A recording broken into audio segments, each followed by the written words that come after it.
एक बड़ी खबर आपको बता दें, उधर कुख्यात हत्यारा चार्ल्स सोबराज को नेपाल की जेल से रिहा कर फ्रांस भेज दिया गया है। जेल से निकलने के बाद चार्ल्स सोबराज ने कहा कि वो निर्दोष था। चार्ल्स सोबराज को नेपाल की सुप्रीम कोर्ट ने 15 दिनों के अंदर वापस उसके देश भेजने का आदेश दिया था। जेल से निकलने के बाद चार्ल्स सोबराज एक अमेरिकी पर्यटक की हत्या के मामले में नेपाल में दोषी पाया गया था और जिसके बाद उसे 20 साल की सजा सुना दी गई थी।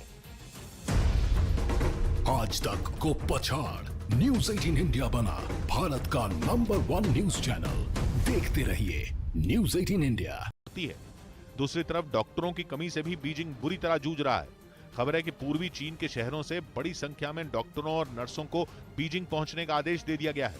दूसरी तरफ चीन की हालत देखकर भारत की दवा कंपनियों ने भी इंसानियत दिखाई और मदद की पेशकश की। दावा किया गया कि अगर चीन चाहे तो दवाओं का एक्सपोर्ट किया जा सकता है, लेकिन चीन की कोशिश हालात संभालने से ज्यादा। ये जूस और आइसक्रीम शॉप चलाते हैं और हर महीने 3 लाख तक कमाते हैं। आपको शुरू करना है, इनसे सीखना है तो फ्रीडम ऐप को अभी डाउनलोड कीजिए। सच्चाई छुपाने की है, इसीलिए उसने ऐसी एक पेशकश का कोई जवाब नहीं दिया, बल्कि सोशल मीडिया से जुड़े कुछ नए कानून जारी कर दिए।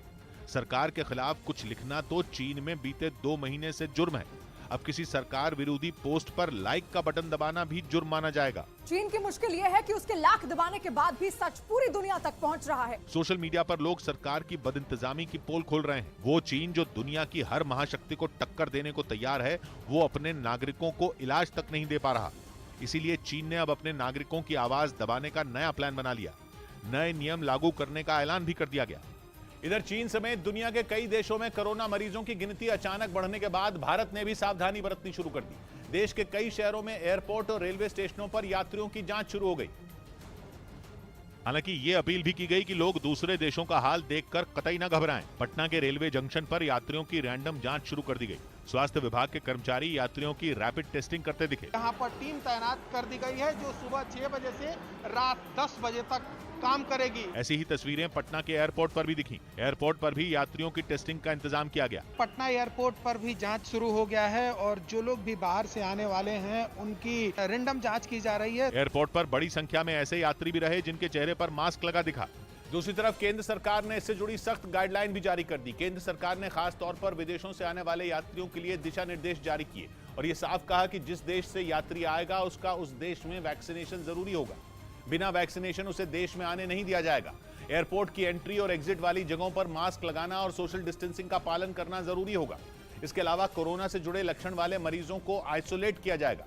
वहीं एयरपोर्ट में दाखिल होने से पहले थर्मल स्क्रीनिंग की जाएगी, यानी यात्रियों के शरीर के तापमान की जांच होगी। इसके अलावा फ्लाइट के कुल यात्रियों के 2% यात्रियों की रैंडम सैंपलिंग होगी। दूसरी तरफ केंद्र सरकार ने नाक से दी जाने वाली वैक्सीन को भी मंजूरी दे दी, जिसका इस्तेमाल एक प्रिकॉशन डोज की तरह होगा। पहले से कोवैक्सीन लगी हो या कोविशील्ड, प्रिकॉशन डोज के तौर पर नाक से दी जाने वाली वैक्सीन लगाई जा सकेगी। भारत बायोटेक की इस नेजल वैक्सीन का नाम इनकोवैक है। जिन लोगों को सुई लगवाने से डर लगता है या तकलीफ होती है, उनके लिए ये वैक्सीन उपयोगी साबित हो सकती है। दूसरी तरफ दावा यह है कि नाक से शरीर में जाने वाली वैक्सीन वायरस को शरीर में दाखिल होने से भी रोक सकती है। 18 साल से ऊपर की उम्र का हर शख्स कोरोना की इस नई वैक्सीन को लगवा सकता है। सरकार का दावा है कि बहुत जल्द कोविन ऐप पर इस वैक्सीन का विकल्प भी दिखने लगेगा।